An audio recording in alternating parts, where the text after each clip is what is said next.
Smart Finance Moves, Insight from CS and IP. Understanding IPOs, the good and bad of going public. Welcome to our channel.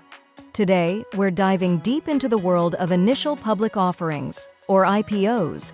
When a private company wants to generate additional funds and expand its reach, it might opt for an IPO. But what does this mean, and is it the right move? Let's dissect what IPOs entail and explore the advantages and potential downsides of this significant step. What is an IPO? An initial public offering, IPO, is a crucial process where a private company sells its shares to the public for the first time, officially listing on a stock exchange. This transition turns the company from a private entity, where ownership is restricted to a few stakeholders, into a public one, opening up its shares to be purchased by any investor. The move to go public allows everyday people to own a piece of the business, spreading its ownership far beyond original founders and private investors. The upsides of an IPO: raising capital.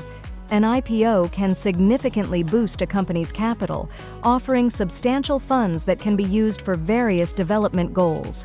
Whether it's launching new products, expanding operations, paying off existing debts, or acquiring other businesses, the influx of capital provides considerable financial flexibility. Increased public exposure. Being publicly traded brings heightened media attention and credibility. A well-publicized IPO can increase brand recognition, attract new customers, and foster partnerships by boosting trust among consumers and partners alike. Liquidity for shareholders. Original investors and founders have the chance to sell some of their stakes, realizing substantial profits. Moreover, the public trading of shares also provides a transparent valuation of the company, which can be crucial for future financial planning and negotiations. Attracting and retaining talent. Offering stock options as part of employee compensation can be an attractive incentive, drawing highly skilled professionals and ensuring that key employees are motivated to contribute to the company's success. The downsides of an IPO: high costs. The journey to an IPO is filled with significant costs.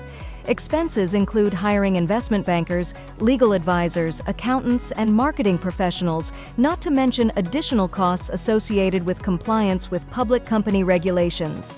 Regulatory requirements. Public companies face extensive regulatory scrutiny. They must disclose detailed financial information regularly, adhere to strict transparency regulations, and be prepared for increased public and media scrutiny. Pressure for short-term performance.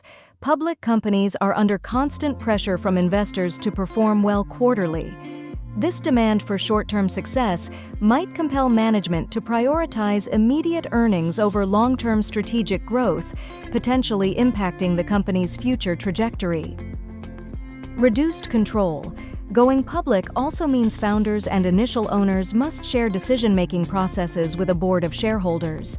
This change can dilute their control, as major business decisions may require shareholder approval, which could hinder quick or unpopular strategic moves. Conclusion. Deciding to go public through an initial public offering is a landmark decision for any company.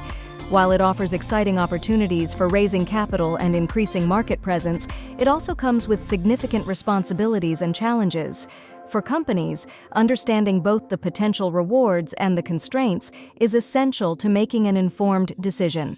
For investors, IPOs provide a unique chance to get in early with potentially rewarding or risky investments. Before proceeding, both companies and investors must weigh these factors carefully to ensure they align with their financial and strategic goals. Thanks for watching. Be sure to subscribe for more insights into the financial world and how you can navigate it.